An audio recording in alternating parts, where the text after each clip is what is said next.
Financial market stress levels are rising once again amid accusations of a failure of European leadership. Ratings agency Moody's downgraded Spain's rating 3 notches to just above junk status, and the markets have responded by driving the country's 10-year bond rate close to unsustainable levels. And there's no confidence Greece's second poll in 6 weeks will deliver the certainty investors are craving. Here's Philip Lasker.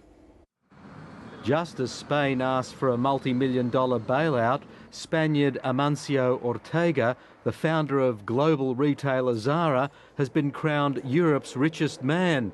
He's worth 32 billion euros. That's a third of the 100 billion Spain is asking for to bail out its banks. We think this 100 billion's probably overshot the need, but everyone's still very uncertain as to how the Eurozone's going to play out after the Greek elections.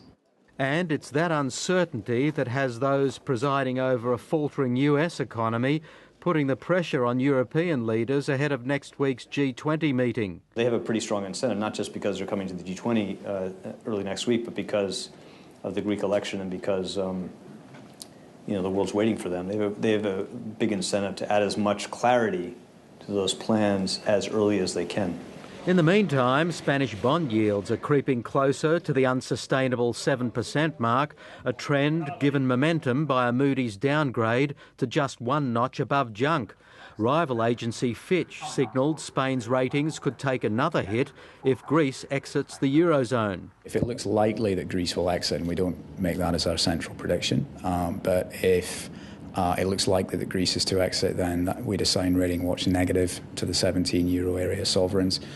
So in that sense, you could say that Greek exit would be negative news for sovereign creditworthiness in the Eurozone. And Fitch is warning against taking too much from this weekend's Greek election result.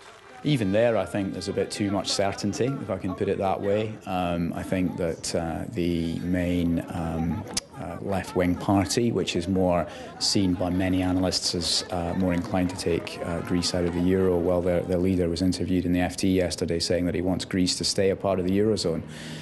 So I think there's maybe a bit more uncertainty than sometimes thought.